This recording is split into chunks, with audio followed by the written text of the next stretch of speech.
ثانیہ اور تحریم یہ بات ماننے کے لیے بالکل بھی تیار نہیں تھیں کہ عباد کوئی انسان نہیں بلکہ آصف تھا، ایک جن زادہ تھا۔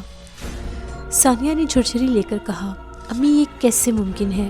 ہمارے گھر میں پیئنگ گیسٹ کے روپ میں جو ایک انسان بن کر آیا تھا وہ کوئی جن تھا؟ میں یہ بات مان ہی نہیں سکتی۔ مجھے تو ایک اور شک پڑتا ہے کہ یہ آپی کی امیجنیشن تھی۔ آپی نے جو کچھ بھی دیکھا ہو سکتا ہے وہ جاگتی آنکھوں سے کوئی خواب ہو، کیونکہ آپی ایسا ہی خواب دیکھتی ہیں۔ جس پر صباحت نے کہا، تم پاگل ہو گئی ہو، یہ کوئی خواب نہیں تھا، یہ حقیقت ہے۔ میں خود اس کی آئی وٹنس ہوں، میں نے خود اپنی آنکھوں سے دیکھا ہے کس طرح عباد دھمال ڈال رہا تھا اور دیکھتے ہی دیکھتے اس کا روپ بدل گیا۔ تبھی صباحت نے کہا، بس میں اس بارے میں اور کوئی بات نہ سنوں۔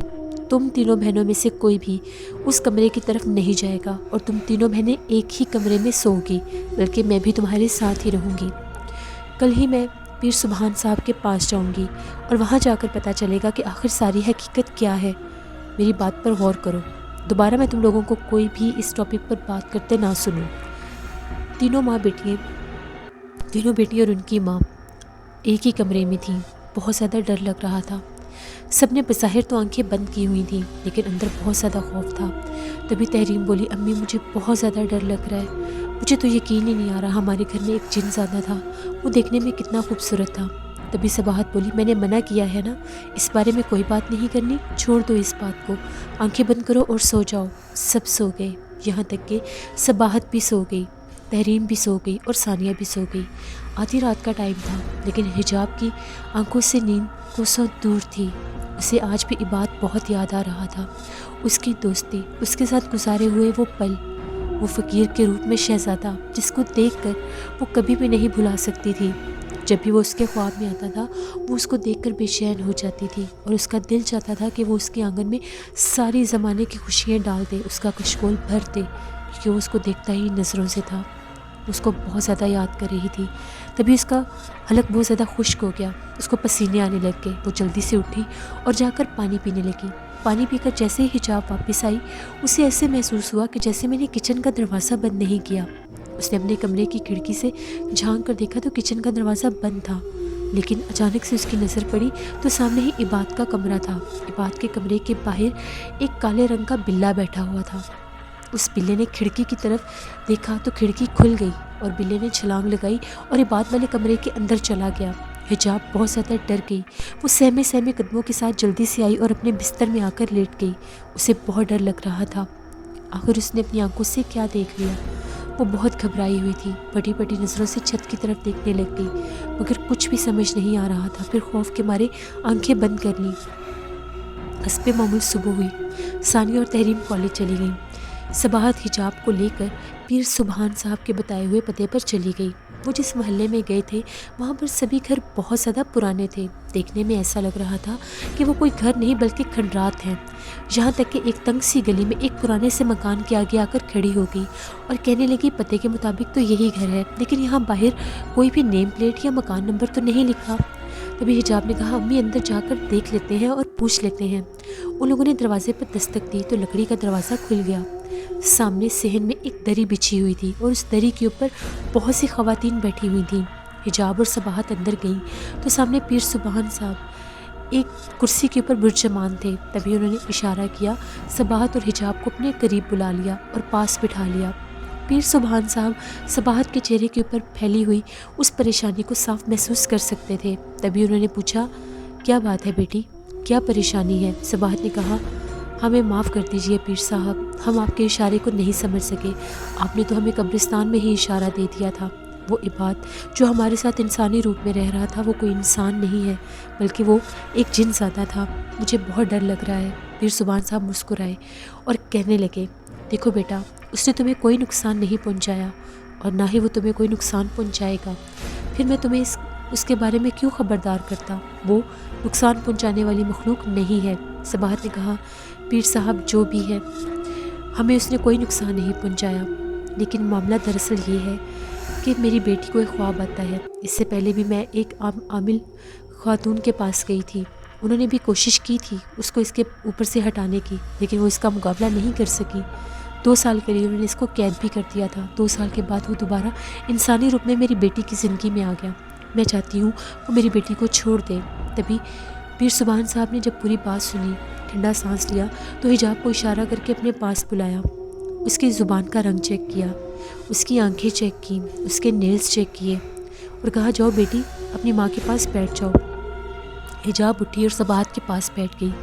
دیکھو بیٹا، تمہاری بیٹی آسیب زدہ نہیں ہے۔ جو لڑکیاں آسیب زدہ ہوتی ہیں ان کا جسم بہت نڈھال اور کمزور ہو جاتا ہے۔ تمہاری بیٹی تر و تازہ ہے، تندرست ہے۔ وہ جو بھی اس پر عاشق ہے وہ خود اذیتیں جھیل رہا ہے۔ اس نے تمہاری بیٹی کو کوئی اذیت نہیں پہنچائی، بلکہ یہ سمجھ لو کہ وہ تمہاری بیٹی کی اور تمہارے خاندان کی حفاظت کر رہا ہے۔ حجاب چپ نہیں رہ سکی۔ تبھی حجاب نے کہا پیر صاحب وہ کس قسم کی اذیتیں جھیل رہا ہے؟ پیر سبحان صاحب نے اس کی آنکھوں میں جھانک کر دیکھا اور کہنے لگے بیٹا اگر کوئی آسیب انسانی روپ میں آئے تو یہاں کی آب و ہوا کے ذریعے اس کے جسم کو نقصان پہنچتا ہے۔ اسی لیے جب وہ اس دن قبرستان آیا تھا تو میری چلے کی وجہ سے وہ جگہ جگہ سے جھلس گیا تھا۔ ہم لوگوں کی آب و ہوا ان ایسے آسیبوں کو نقصان پہنچاتی ہے اور ان کا جسم جگہ جگہ سے جھلس جاتا ہے۔ تمہارے لیے اس نے بہت اذیتیں کاٹی ہیں، وہ تمہیں کوئی بھی نقصان نہیں پہنچائے گا۔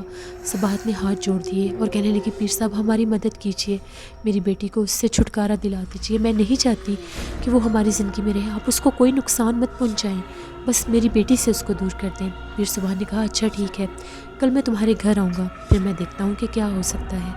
سباہت اور حجاب واپس آ گئی۔ حجاب کی ضمیر پر ایک اور بوجھ پڑ گیا، وہ پہلے ہی اس کو نہیں بھلا پا رہی تھی۔ پیر سبحان صاحب کے کہنے پر کہ وہ اس کے لیے اذیتیں جھیل رہا ہے، سباہت بہت بددل ہو حجاب بہت بددل ہو گئی۔ وہ بالکل بھی نہیں چاہتی تھی کہ پیر سبحان صاحب یہاں پر آئیں۔ وہ خوف زدہ تھی کہ پتہ نہیں اب عباد کے ساتھ کیا ہوگا۔ وہ نہیں چاہتی تھی کہ اس کو عباد کی زندگی سے دور کیا جائے۔ اگلی رات پیر سبحان صاحب آئے۔ سباہت نے تینوں بیٹیوں کو سمجھا دیا تم تینوں ایک ہی کمرے میں رہو گی، جب تک میں نہ کہوں تم لوگ باہر نہیں آؤ گی۔ سباہت نے پیر سبحان صاحب اور ان کے 2 مریدین کو گیسٹ روم میں بٹھایا اور ان کے لیے چائے لے کر گئی۔ چائے پینے کے بعد پیر سبحان صاحب نے پورے گھر کا وزٹ کیا اور عباد کے کمرے کے پاس آ کر کھڑے ہو گئے اور کہنے لگے اس کمرے کا تالا کھول دو، اور جب رات کے ٹائم عباد اس گھر میں آئے گا تو ہمیں پتہ چل جائے گا، ہم تمہارے کمرے پر دستک دیں گے اور تمہیں ہمارے ساتھ آنا ہوگا۔ سباہت نے کہا جی ٹھیک ہے، میں جاگ رہی ہوں گی، آپ جب بھی بلائیں گے میں آ جاؤں گی۔ تبھی پیر سبحان صاحب اور ان کے مریدین مہمان خانے میں بیٹھ کر ایک خاص عمل کرنے لگ گئے۔ رات 2:30 بجے کا ٹائم تھا۔ سباہت کے کمرے کے دروازے کے اوپر دستک ہوئی۔ سباہت نے باہر آ کر دیکھا تو ایک مرید کھڑا تھا، اس نے ساتھ چلنے کا اشارہ کیا۔ پیر سبحان صاحب باہر آ گئے۔ پیر سبحان صاحب کا یہ کہنا تھا کہ عباد اس گھر میں آ چکا ہے، میرے ہاتھ میں یہ لوہے کی چمنی ہے، اس کا دھواں ہمیں جس طرف اشارہ کرے گا اسی طرف عباد ہوگا۔ تبھی چمنی کا دھواں سیدھا حجاب کے کمرے کی طرف گیا۔ پیر سبحان صاحب نے کہا یہ کس کا کمرہ ہے؟ سباہت نے کہا یہ حجاب کا کمرہ ہے۔ پیر سبحان صاحب نے کہا عباد اسی کمرے میں موجود ہے۔ جیسے پیر سبحان صاحب اندر گئے، تینوں بیٹیاں الگ الگ پلنگ پر سو رہی تھیں۔ تبھی ان لوگوں نے دیکھا تو حجاب کی ایک عجیب حالت تھی، وہ نیند میں سر ادھر ادھر مار رہی تھی۔ پیر سبحان صاحب نے کہا عباد اس کے لاشعور پر قابض ہے اور وہ اس کو اس ٹائم مل رہا ہے، وہ خواب سمجھ رہی ہے لیکن یہ حقیقت ہے، عباد حقیقت میں اس وقت حجاب کے ساتھ ہے۔ تبھی پیر سبحان صاحب نے کچھ پڑھنا شروع کیا اور آگے بڑھ کر وہ گرم چمنی حجاب کے پیشانی پر لگا دی۔ حجاب ایک دم سے بہت زور سے کروٹ لے کر زمین پر گر پڑی اور زور زور سے سانس لینے لگی۔ سباہت آگے بھاگی تو پیر سبحان نے اشارہ کیا آگے نہیں آنا، چپ رہو۔ حجاب اس طرح سے سانس لے رہی تھی کہ جیسے 2 لوگ سانس لے رہے ہوں، ایک مرد اور ایک عورت۔ اس کی آنکھیں سرخ ہو چکی تھی اور وہ کھا جانے والی نظروں کے ساتھ پیر سبحان صاحب کو دیکھ رہی تھی۔ تبھی پیر سبحان صاحب نے کہا کون ہو تم؟ حجاب بدستور ویسے ہی گھورے جا رہی تھی۔ پیر سبحان صاحب نے کرخت آواز میں کہا میں پوچھتا ہوں کون ہو تم؟ تبھی ایک مرد کی آواز آئی میرا نام عباد ہے اور تم کس قسم کے عامل ہو؟ تم نے مجھے حجاب کے جسم میں کیوں بلایا ہے؟ تم جانتے ہو نا اس سے اس کا جسم گھائل ہو سکتا ہے، تم نے اچھا نہیں کیا، تم نے میری حجاب کو گھائل کرنے کی کوشش کی ہے، تم میرے ساتھ ٹکر نہیں لے سکتے، بہتر یہی ہے پیچھے ہٹ جاؤ، میری طاقت سے تم واقف نہیں ہو، تم نقصان اٹھاؤ گے۔ پیر سبحان نے کہا اس وقت تم میرے قبضے میں ہو۔ تبھی عباد نے کہا غلط فہمی ہے تمہاری، تمہیں میری طاقت کا اندازہ نہیں ہے۔ تبھی ایک دم سے عباد نے چٹکی بجائی تو پیر سبحان صاحب جا کر لگے اور بہت زور سے زمین پر گرے۔ درد کے مارے ان کی بری حالت تھی۔ تبھی ایک دم سے حجاب کو جھٹکا لگا اور وہ بے ہوش ہو گئی۔ پیر صاحب کے مریدین ان کو فوراً سے اٹھا کر ہسپتال لے گئے۔ پیر صاحب کی ٹانگ کی ہڈی فریکچر ہو چکی تھی۔ صباحت بادستور جا کر ان کا پتہ لیتی رہی۔ صباحت کو یہ لگا کہ شاید ابھی بعد حجاب کی زندگی سے جا چکا ہے، اسی لیے جاتے جاتے اپنے غصے کا اظہار کر کے گیا ہے۔ جب صباحت وہاں پر پہنچی تو پیر صاحب نے یہ کہا، دیکھو بیٹا، اپنے گھر میں قرآن پاک پڑھو۔ کچھ جنات آسیب ایسے ہوتے ہیں جو انسان کو نقصان نہیں پہنچاتے، ڈرنے کی ضرورت نہیں ہے۔ انہوں نے جا کر بھی بات کے بارے میں اور کوئی بات نہیں کی۔ صباحت گھر واپس آ گئی۔ حجاب ہر وقت چپ اور خاموش رہتی تھی۔ حجاب اپنے اسکول کی کینٹین میں بیٹھی ہوئی تھی، تبھی اس کو پرنسپل آفس میں بلایا گیا۔ جب حجاب پرنسپل آفس میں گئی تو پرنسپل نے کہا، بہت مبارک ہو مس حجاب، آپ کی پروموشن ہو چکی ہے، وائس پرنسپل بن چکی ہیں۔ ہمیں افسوس ہے کہ ہم نے ایک قابل ٹیچر کو کھو دیا، لیکن اس ایک وائس پرنسپل کو پا لیا۔ یہ آپ کا پروموشن لیٹر ہے اور اس کے ساتھ ساتھ آپ کی ٹرانسفر بھی ہو گئی ہے۔ اب آپ کو بھلوال رہنا ہوگا۔ پہلے حجاب بہت خوش ہوئی اور اس کے بعد ایک دم سے اس کا چہرہ پیلا پڑ گیا، کیونکہ وہ اس پروموشن کو تو ایکسیپٹ کر چکی تھی لیکن اپنی فیملی سے دور نہیں رہ سکتی تھی۔ جب حجاب گھر آئی تو اس نے یہ بات اپنی بہنوں اور ماں کو بتائی۔ بہنیں بہت خوش تھیں، ان کی تو خوشی کے مارے چیخیں نکل رہی تھیں، لیکن صباحت نے کہا، تم لوگ پاگل ہو گئی ہو، حجاب ہم لوگوں سے دور کیسے رہ سکتی ہے؟ تبھی ثانیہ نے کہا، بس کرے امی، قسمت بار بار انسان کو موقع نہیں دیتی، اچھی خاصی پے مل رہی ہے آپ ہی کو، اور ہماری یہ ترس ترس کے جینے والی زندگی بھی ختم ہو جائے گی۔ میں تو اپنی شادی پر آپ ہی سے گولڈ کا سیٹ لوں گی۔ تبھی حجاب نے کہا، میں تم لوگوں کی ساری خواہشیں پوری کروں گی امی، مجھے بار بار ایسا موقع نہیں ملے گا، اور ہم نے ثانیہ کی شادی بھی کرنی ہے، مجھے جانے دیجیے۔ تبھی حجاب بھلوال شفٹ ہو گئی۔ وہاں کے گرلز ہاسٹل میں اس نے جا کر رہنا شروع کر دیا۔ کیسے 3 ماہ گزر کے پتہ ہی نہیں چلا۔ حجاب کی زندگی تو جیسے بالکل بدل کر رہ گئی تھی، وہ بالکل خاموش ہو گئی تھی، بالکل سنجیدہ ہو گئی تھی۔ اس کی زندگی کی خوشیاں اور رہنمائیاں تو بالکل ہی ختم ہو چکی تھیں، بس ایک مشین بن کر دن رات کام کرتی رہتی تھی، اپنے گھر والوں کے ساتھ رابطے میں رہتی تھی۔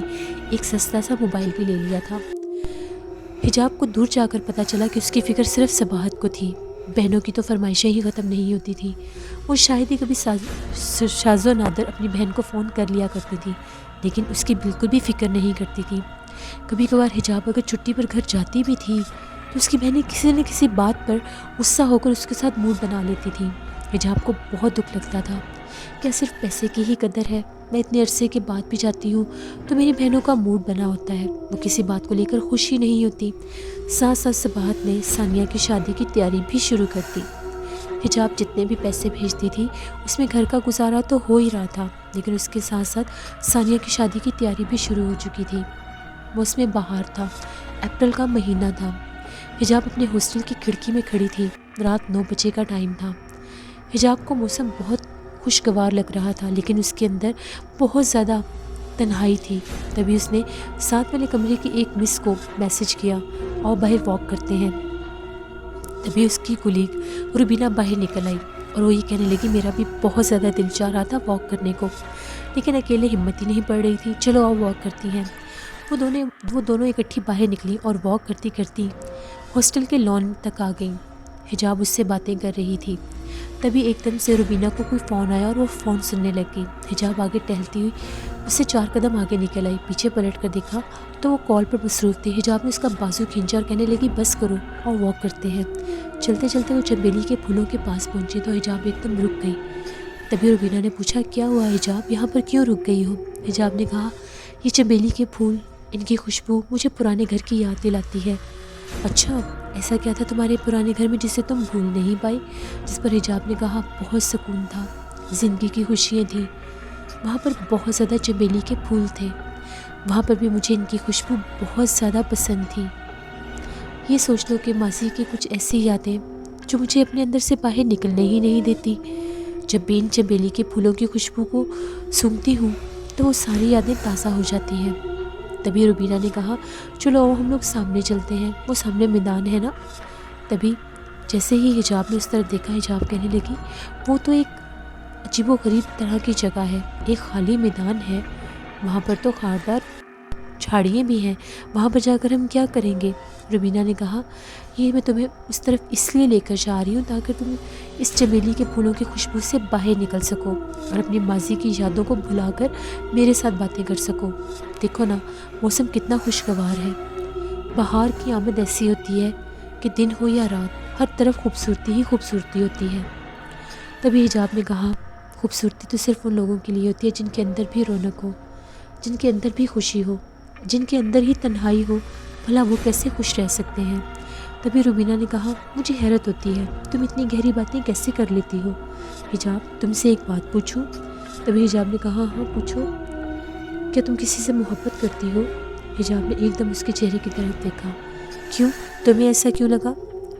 کیونکہ میں نے اکثر لوگوں کو دیکھا ہے جن کے اندر محبت ہو یا وہ کسی کو چاہتے ہوں اور اس سے جدا ہو گئے ہوں تو وہ ایسے ہی تنہا اور اداس ہو جاتے ہیں۔ باہر کی تنہائییں، باہر کی رونقیں ان کو ہمیشہ تنہا ہی رکھتی ہیں۔ اگر تم ذرا سی بھی خوش ہوتی تو یہ رونق، یہ بہار کا موسم تمہیں خوشگوار کرتا، لیکن دیکھو نا پھولوں کی خوشبو میں بھی تم تنہا ہی ہو اور ماضی کی یادوں میں کھوئی ہوئی ہو۔ تبھی ایک دم سے حجاب کے دل میں، حجاب کے ذہن میں عباد آ گیا۔ نہیں محبت تو نہیں، لیکن ایک عجیب سا احساس تھا، ایک عجیب سا لگاؤ تھا، شاید میری ذات کا کوئی گہرا حصہ تھا۔ اچھا مجھے نہیں بتاؤ گی وہ کون ہے؟ نہیں کوئی بھی نہیں، میری زندگی میں کوئی بھی نہیں ہے، نہ ہی میں کسی سے محبت کرتی ہوں، بس ویسے ہی کبھی کبھی انسان کی زندگی میں کچھ خواب ایسے ہوتے ہیں جو اس کو حقیقت لگتے ہیں۔ اچھا تو کیا میں یہ کہہ لوں کہ تمہارا بھی خوابوں کا کوئی شہزادہ ہے جس کو تم خوابوں میں دیکھتی ہو؟ ہاں وہ ہے تو شہزادہ، مگر مجھے جب بھی نظر آتا ہے ایک فقیر کے روپ میں نظر آتا ہے، ایک ایسا فقیر جس کی آنکھیں کشکول ہیں اور وہ مجھ سے بے پناہ محبت کرتا ہے اور وہ مجھ سے بے پناہ چاہتے مانگتا ہے۔ حجاب پھر سے کھو گئی۔ تبھی روبینہ نے اس کے چہرے کہہ کے چٹکی بجائی، مس حجاب سونے کا کوئی پلان نہیں ہے، کافی واک ہو گئی ہے، چلے اب ہم کمرے میں چلتی ہیں۔ تبھی حجاب نے کہا ہاں ٹھیک ہے چلو اب ہم اپنے کمرے میں واپس چلتی ہیں۔ وہ دونوں ٹہلتی ٹہلتی جیسے چنبیلی کے پھولوں کے پاس سے گزری، حجاب نے ایک دفعہ پھر ان کی طرف دیکھا اور چپ چاپ روبینہ کے ساتھ چلتی ہوئی اپنے کمرے میں واپس آ گئی۔ اس سے اگلے ایپیسوڈ میں آپ لوگ دیکھیں گے کیا حجاب کی زندگی میں یہ بات واپس آئے گا؟ حجاب اپنے گھر سے تو دور ہے تو کیا عباد اور کسی روپ میں اس کی زندگی میں آئے گا؟ کیا صباحت کو دوبارہ اس بات کا علم ہوگا کہ حجاب کی زندگی میں عباد واپس آ چکا ہے؟ یہ سب کچھ جاننے کے لیے آپ لوگوں کو دیکھنی پڑے گی کھجور والے درخت ناول کی نیکسٹ ایپیسوڈ جو میں کل آن ایئر کروں گی۔ یہ ناول بہت ہی زیادہ انٹرسٹنگ ہے اور یہ ایپیسوڈ وائز ہی میرے پاس ہے اور میں ایپیسوڈ وائز ہی آپ لوگوں کے ساتھ شیئر کر رہی ہوں۔ اپنا فیڈ بیک مجھے ضرور دیں۔ جن لوگوں نے میرے چینل کو وزٹ کیا اور سبسکرائب نہیں کیا میرے چینل کو ضرور سبسکرائب کریں اور اپنے فرینڈز اینڈ فیملی کے ساتھ بھی شیئر کریں۔ میرے اس چینل کو بھی آپ لوگوں کی سپورٹ کی ضرورت ہے۔ Thank you for watching, stay blessed, اللہ نگہبان۔